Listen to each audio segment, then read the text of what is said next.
Sayın Республика көне оңайынан Bulgar радиосы концерт ұйыштыра. Һәм һәр ел сайын ул әлеге концертны ұйыштырганда, аның тагы да яхшырак, сыйфатлырак һәм тамашачыларга күбрәк ошавын теләп, борчыла һәм эшләргә тырыша.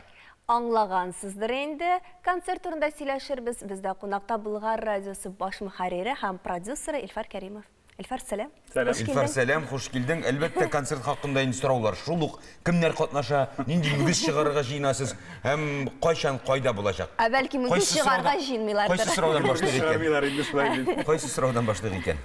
Менә 30 август инде һәрбер татар халкы өчен, милләт өчен ул көтеп алынган бәйрәмдер. Республика көне, башкалабыз Казан, шәһәр көне шулай бит. Һәм инде традицион рәвештә Bulgar радиосы әлеге көнне концерт оештыра. 30 август пирамида концертлар залы кичке сәгать 6. Һәм инде бу концерт иткәнемчә традициягә кереп китте. Бирегә безнең тыңлаучыларыбыз, тамашачыларыбыз гаиләләре белән килә. Кемдер әти-әнисенә, әби-бабасына билет бүләк итә шулай. Бөтен республикадан җыелалар. Бөтен республикадан, күрше регионнардан җыелалар. Дөрестән дә, менә чит төбәкләрдән дә шалтыратучылар бар. Инде билетларны каян алырга була дип, пирамида кассасында да бар, Кассиру сайтында да, теге чит яшәүчеләр булса интернеттан да алырга була шулай бит. Кыскасы, бөтен татар милләтен бер урынга туплаган җир булыр бу. Иң төп мәйданнарның берсе булыр дип уйлыйбыз инде без. 30 август шәһәр көнендә Bulgar радиосы концертын әйдә җырчыларга килгәндә, бер дә әлбәттә иң-иңнәре дип әйтергә кирәк. Менә санап китсәк инде, Гүзәл Уразова, Илдар Хакимов, Зәйнәп Фәрхетдинова, Ришат Төхвәтуллин, Рифат Зарипов, дуэтлар барысында яраткан, Рамазановлар, Фазлыевлар шулай бит.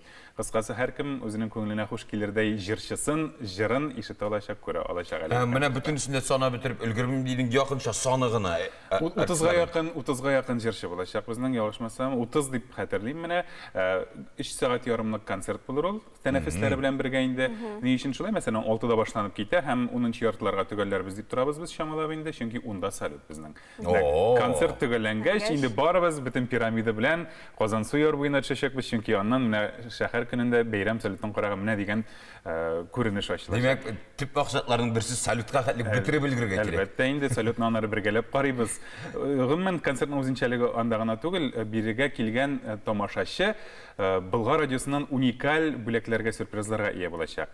Әйтик, рәхәт сәяхәт, я тормыш алибасы тапшыруының герое булу, яисә иртәнге чәй тапшыруына килеп, алар белән 1 сәгатьлек эфир алып бару, иртәнге чәй эчү, шулай инде сәхнә артына кереп, яраткан җырчың белән фотога төшү, сәхнәгә күтәрелеп, игълан итү яраткан җырчыңа менә шушы уникаль. Менә моңа ирешер өчен нәрсә эшләргә кирәк булачак тамашачыга? Концертка гына килергә кирәк, билет аласың, концертка киләсең. Һәм без инде менә уйлап бетерәбез әле ничек сойлап аласың. Лотерея рәвешендә булырмы? Без инде очраклы рәвештә сойлап алып, менә шулай җиңүчеләрне билгеләячәкбез. Димәк, әлеге бәйгеләрдә катнашып җиңәргә телисең икән, яки гомумән катнашырга гына телисең икән, син иң мөһиме концертка килергә телисең. Килмичә катнашып булмый. Юк, шул концертка килгән. Концертка килер өчен билет алырга кирәк. Шулай. Илфар, сез һәр вакыт алыр өчен акча эшләргә кирәк. Илфар, сез һәр вакыт ниндер анда театраль шоу да әзерләгәнегез бар. Ниндер үзенчәлек кертеп җибәргә тырышасыз. Бу юлы менә үзенчәлек ул бары тик тамашачылар белән генә бәйлеме, я булмаса сәхнәдә дә булачак. Менә төп үзенчәлекнең берсен әйттем инде мин, шулай бит.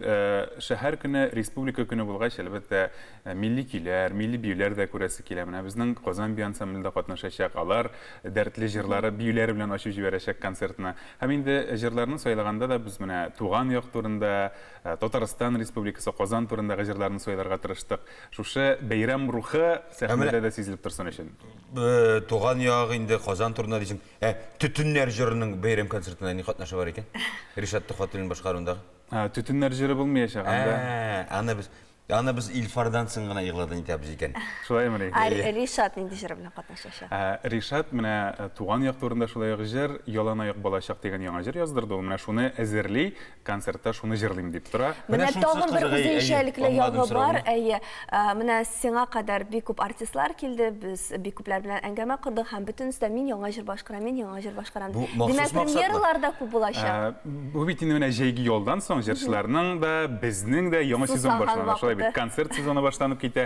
Нәкъ менә шушы 30 август көне Bulgar радиосы концерты белән татар эстрадасында концертлар сезоны, яңа концертлар сезоны башланып китә дип әйтергә дә була. Һәм инде һәрбер җырчы тамашачы үзенең яңа җырын тәкъдим итәргә тырыша. Бу инде бер символик рәвештәдер күрәсең. Яңа ел башланып киткән шикелле, яңа концерт сезоны. Илфар, рәхмәт. Без вакыт әйткәнчә 30 концертка барырга тырышырбыз. Көтеп калабыз Тамашачыларны да өндибез.